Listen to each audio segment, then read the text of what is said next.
Back now on America's Forum, our friend Larry Elder at Newsmax LA, but here at the anchor desk, John Bachman. We're waiting to get the big announcement from Ted Cruz, but you had a chance to sit down with the senator last month in Jacksonville. That's right, JD. It was very, I guess, obvious at that point, looking back now, that he was running for president, the things he was saying, and kind of laying the case out there as to why he could be the best guy to run. Here's what he had to say, talking about 2016 and what the nominee needs to do in order to be successful.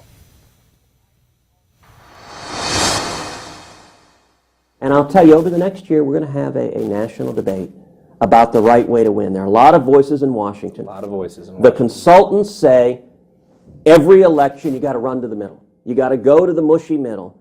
And you know what? The squishy middle, right? I understand that theory, but it doesn't work.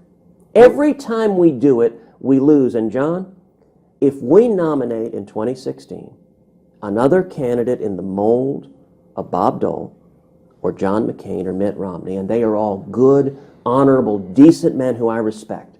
But what they did didn't work.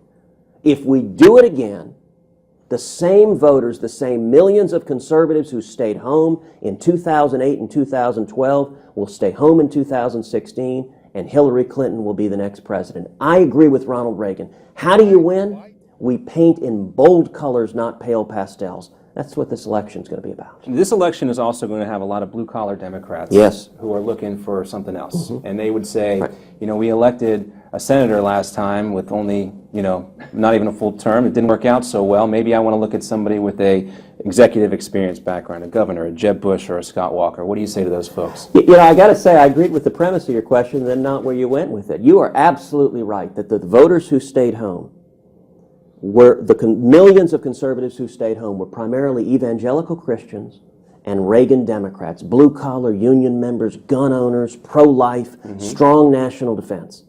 Now, those are predominantly working-class people. We've got to speak. We've got to run a populist campaign. That's exactly right. But then you suggested that those folks are saying we need a governor, not a senator. Look, the only people saying that are consultants in Washington who are yabbering to the media. I've never actually heard a real voter saying that, and the reason is simple.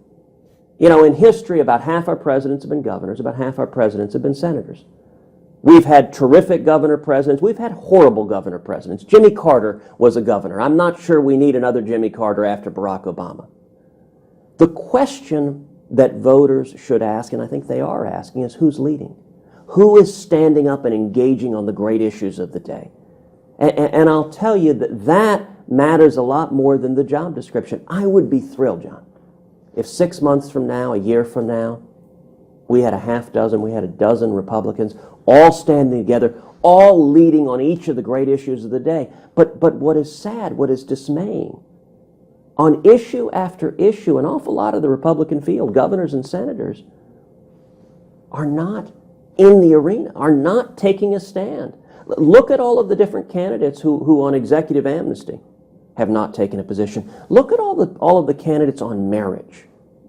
We are seeing a judicial assault on marriage, and virtually every candidate in 2016 has taken a pass on the issue. They're afraid of the issue.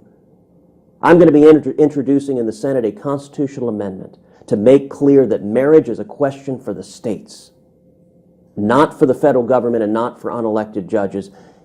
If candidates want to run, let me encourage them. Stand up and lead. Don't listen to the consultants who will tell you always, always, always, oh, that's a difficult issue. Don't engage. Stand up and lead. That's how we win, but it's also how we turn the country around, and that's what we've really got to do. So, John, in 30 seconds, why today the announcement? Well, on the 5th anniversary of Obamacare, you can kind of grab the media by both lapels and say, I'm Ted Cruz, and this is why I'm running. Also, this issue with Loretta Lynch, she was out in front of this, kind of pushing back against Mitch McConnell. It looks like he has a win there because there's a lot of momentum building up against her nomination. Well, as Mr. Obama's executive amnesty continues, it argues for a change in the executive, and so that's what Senator Cruz wants to offer. We're standing by in anticipation of Senator Cruz in his announcement speech this morning, Liberty University, Lynchburg, Virginia. When he steps to the podium, we will go there live as America's Forum continues on this Monday morning from Newsmax TV.